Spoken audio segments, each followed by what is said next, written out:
La Biblia no es Dios, y el que no entiende esto termina adorando el papel en lugar de buscar al Espíritu.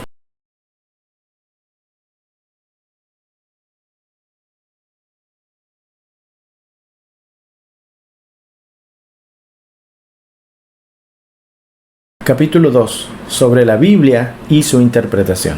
¿Cuántas veces te dijeron, eso dice la Biblia, para manipularte, aislarte o callarte? El texto fue usado como látigo, pero el Espíritu sigue hablando. Este capítulo no destruye tu fe, la purifica. No reniega de las Escrituras, las devuelve a su lugar correcto.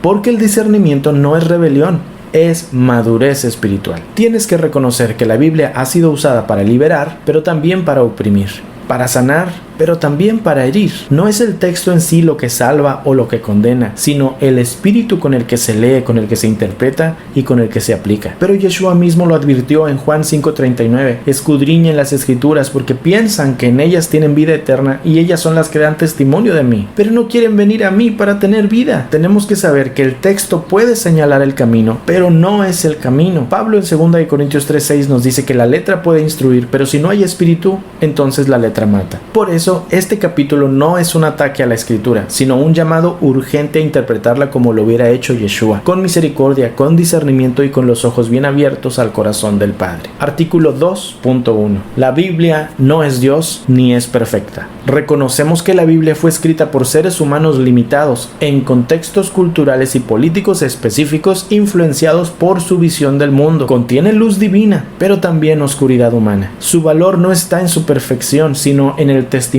que da de cómo Dios ha caminado entre los hombres. 2 Corintios 4:7 dice, tenemos este tesoro en vasos de barro. Y 2 Timoteo 3:16 dice, toda escritura inspirada por Dios es útil, no infalible, útil para enseñar, para redarguir, para corregir y para instruir en justicia.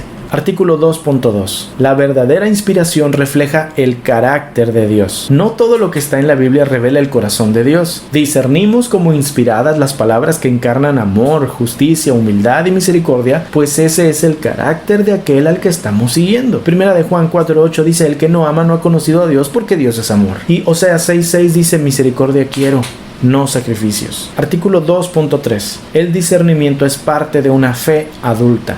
No tenemos miedo a reconocer cuando un texto bíblico no concuerda con la vida, con la justicia y con el amor. La fe madura se atreve a cuestionar, a filtrar y a poner a prueba incluso lo que está escrito. 1 Corintios 13:11. Cuando yo era niño, hablaba como niño, pero cuando ya fui hombre, dejé lo que era de niño. Y 1 Corintios 2:15 dice, el hombre espiritual juzga todas las cosas. Artículo 2.4. Dios no está limitado a un libro. El Eterno habla por muchos medios. La conciencia, la creación, la historia, la ciencia, la experiencia y la voz interna que nace del Espíritu. No todo lo externo es verdad automática, pero tampoco todo lo fuera de la Biblia es sospechoso. El Salmo 19:1 dice, los cielos cuentan la gloria de Dios y el firmamento anuncia la obra de sus manos. Y Juan 3:8 dice, el Espíritu sopla donde quiere.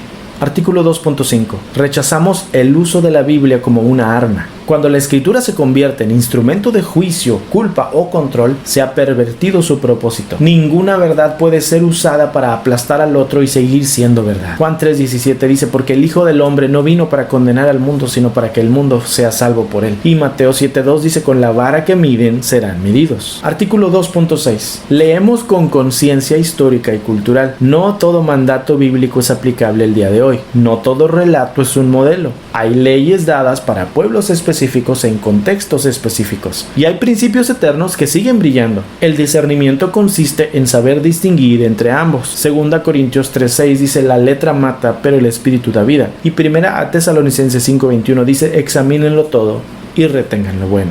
Artículo 2.7. El Espíritu de Dios tiene la última palabra. La Biblia puede guiar, pero no reemplaza la voz viva del Espíritu que mora dentro de nosotros. Si un texto contradice lo que Dios nos muestra hoy en nuestra conciencia por medio del fruto y del amor, priorizamos al Dios vivo por encima del texto muerto. Juan 10:27. Mi rebaño oye mi voz y yo lo conozco y me sigue. Gálatas 5:18. Si son guiados por el Espíritu, no están bajo la condenación de la ley. Artículo 2.8. Interpretamos con misericordia, no con literalismo. Preferimos ser fieles al carácter de Dios que a una lectura literal que contradiga su compasión. Si el texto y el amor están en tensión, elegimos el amor, porque eso haría Yeshua. Marcos 2:27 dice, el Shabbat fue hecho para el hombre y no el hombre para el Shabbat. Y Tito 3:5 dice, conforme a la misericordia que Él nos dio y no por obras de justicia. Por eso declaramos que la Biblia es lámpara, no cadena, es brújula, no grillete. Cuando se lee desde el Espíritu, despierta vida, pero cuando se lee desde el miedo o el poder, produce esclavitud. Por eso, nuestro compromiso no es con la letra muerta, sino con el Dios que habla desde ella y más allá de ella. 1 Corintios 8:1 dice, el conocimiento envanece,